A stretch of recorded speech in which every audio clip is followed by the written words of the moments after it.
Tere, mina olen Daniel Vaarik ja mina tulen teie ette sellisest meediakanalist nagu Levila ja minu tänane eesmärk on teile rääkida keerulise nimega asjast nagu soostereotüübid, aga tegelikult ma räägin sellest, miks me kõik aeg-ajalt näeme, kuidas mõni inimene saab vähem palka kui teine inimene, kuigi nende oskused on hästi sarnased.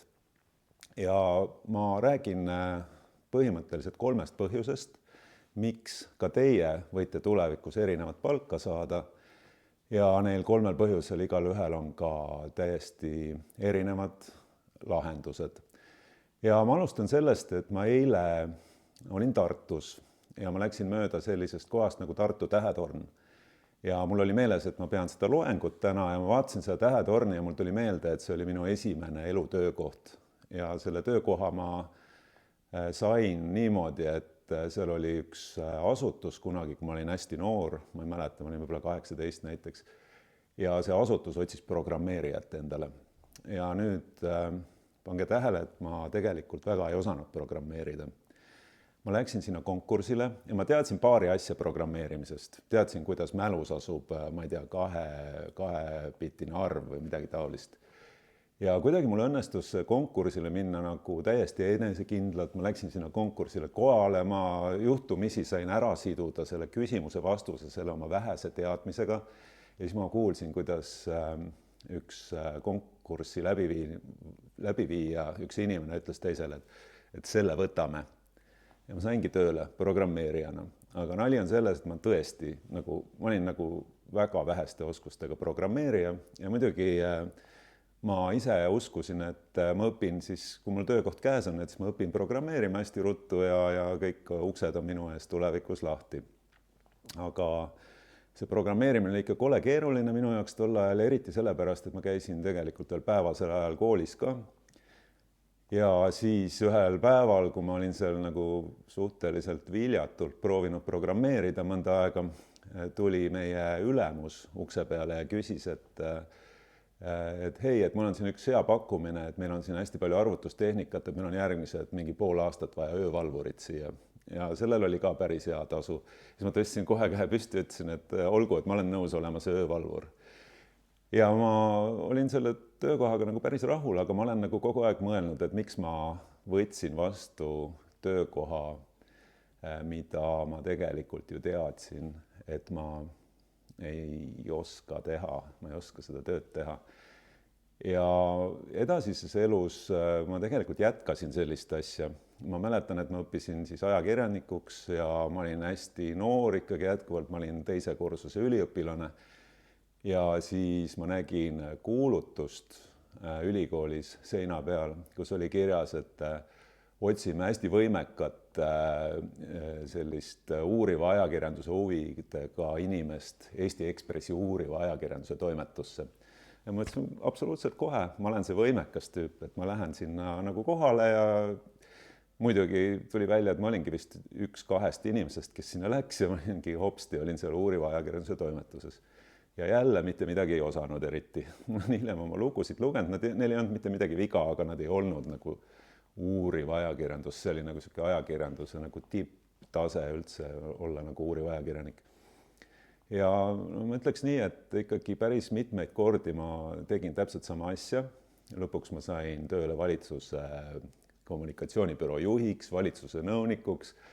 Ja kogu aeg ma jätkasin sama asja, et ma lihtsalt võtsin töö enne, kui ma aru sain, mis asja ma seal teen. Ja ma ei taha loomulikult öelda, et see mul üldse kunagi välja ei tulnud, et ma arvan, et selleks ajaks, kui ma olin juba seda erinevaid tööasju teinud, siis see kogemus hakkas vaikselt settima ja ma arvan, et ma sain hakkama okeilt. Aga siis, kui ma juba teisi inimesi juhtima hakkasin ja mul oli juhtida üks ettevõte, siis ma avastasin endasuguseid tüüpe. Need tulid tööle ja need tüübid olid alati sellised, kes juba esimese 2 kuu jooksul tulid ja küsisid kohe, et hei, et kuule, et kas ma saaks mingit ametikõrgendust või ma mäletan, et üks poiss tuli ja ütles, et hei, et meil tol ajal olid sellised visiitkaardid, kus oli inimese nimi ja ametinimetus peal ja temal oli seal junior assistent või mingi selline kõige alumise korruse ametinimetus.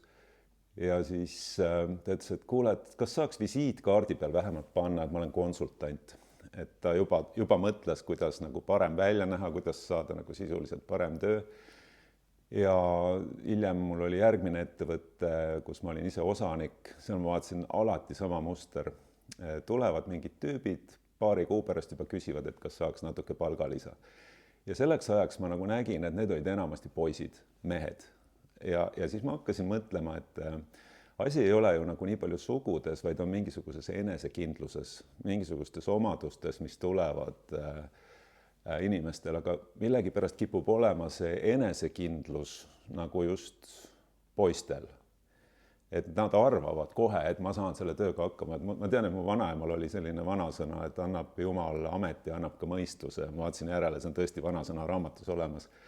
Inglise keeles on selle kohta väljend fake it till you make it. On see tegelikult sama. Ja siis ma nimetaksingi neid tüüpe nagu natuke nagu fake it till you make it tüüpideks. Ja samal ajal, kui ma mõtlen näiteks oma inimeste peale, elu erinevatel etappidel, kes on olnud minu elukaaslased, et nende puhul ma nägin täpselt vastupidist asja, et nemad nagu tundsid iga töökoha puhul, iga konkursi puhul, et et ma vist ei oska seda, et ma ei ole nagu vist piisavalt hea, et ma äkki ei saa hakkama, et ma üldse ei hakka proovima. Ja seda ma olen ikkagi näinud rohkem nagu tüdrukute ja naisterahvaste puhul. Ja nende suhtumist siis võiks nimetada, et see on nagu selline oivaline lähenemine, et ma pean olema enne hea ja siis ma alles võin üldse seda tööd hakata taotlema endale. Ja mina isiklikult usun, et sellest tuleb nagu hästi suur osa sellest palgalõhest, mis Eestis on, mida räägitakse, et miks osad inimesed saavad sama töö eest rohkem palka ja teised saavad vähem palka. Et väga suur osa sellest ei ole tegelikult teadmised, väga suur osa sellest ei ole see, mida sa nagu, kui võimekas sa oled, vaid väga suur osa on see, kui enesekindel sa oled.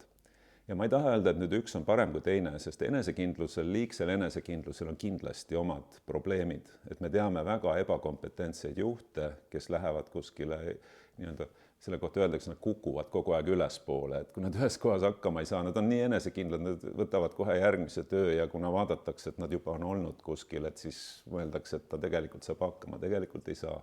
Nii et ega see liigne enesekindlus pole nagu hea, aga sama pole ka minu meelest liigne tagasihoidlikkus, et see pole ka hea. Et minu meelest liigne tagasihoidlikkus on üks asi, mis meie koolisüsteemis süstitakse rohkem tüdrukutesse. Ja ma arvan, et see algab võib-olla kuskilt lasteaiast juba. Mul on ka lapsed, ma olen seda näinud, kuidas ikkagi tüdrukutele öeldakse, et ma ei tea, ära müra või ära jama, ega see poiss ei ole. Et kui ma seda kuulen, mul hakkavad kõrvad valutama. Sest mulle tundub, et juba süstitakse inimesse nagu sellist ebakindlust ja et siis ka see nagu arusaam, et tüdruk peab justkui nagu korralikum olema. Et ma arvan, et ei pea. Et ühesugused peavad olema, ei pea ühesugused ka olema, aga lihtsalt ole see, kes sa oled. Ja seetõttu, kui mina saaksin, siis ma koolides vaataksin kindlasti sellele otsa, et kuidas me üldse näeme seda, et kuidas tüdrukud ja poisid riske võtavad, kuidas nad julgevad mingisuguseid asju teha ja kas õpetaja peaks äkki aitama tüdrukutel rohkem riske võtta. Ja see ongi minu meelest see probleem number 1, et miks inimesed saavad rohkem samasuguse töö eest raha ja see ei ole alati üldse soopõhine. See on tegelikult ikkagi väga suur teema, mis põhinebki sellele, et kui palju sinusse on enesekindlust kasvatatud, aga millegi pärast siiski tihti just poisid kipuvad olema enesekindlad. Teema number 2, miks jällegi inimesed saavad võib-olla oma karjääri jooksul väga erinevat tasu ja see on natuke keerulisem teema. Ja ma arvan, et see ikkagi on natuke seotud naiseks ja meheks olemisega, et ükskõik millisena neid rolle ka nähakse, ikkagi kipub naiste seas olema rohkem inimesi, kes tunnevad vastutust nagu mingi asja eest, mida nad juba mille eest nad on juba hoolitsenud. Ja ma olen seda oma juhina, ma olen seda tihti näinud, et naisterahvad aeg-ajalt jätavad mingisugused tööpakkumised vastu võtmata, sest nad ütlevad, kuidas ma siit edasi lähen, kuidas ma jätan nad siia nii-öelda rasketesse oludesse, et kui mina ära lähen, kes siis jääb. Ja sellepärast me näemegi hästi palju igasugustes riigiametites, võib-olla sageli väga olulised töökohad. Need inimesed isegi ei taipa väga tihti nagu palka juurde nõuda ja nad lihtsalt teevad seda tööd suurest vastutustundest. Ja selle seas on ka muidugi mehi, et ma ütlengi, et see ei ole nagu nii väga soopõhine, aga ta on teatud piirini, et ma nagu näen, et seda juhtub pigem rohkem naisterahvastega. Ja jällegi ma ütleks, et see on ju väga hea omadus, et selle lahendus on hoopis teissugune, selle probleemi lahendus. Selle probleemi lahendus ei ole mitte see, et ära ole hooliv, vaid selle probleemi lahendus on see, et inimesed, kes juhivad teisi inimesi, peaksid märkama seda, et kes on hooliv ja ei tohiks selle eest saada karistatud väiksema palgaga.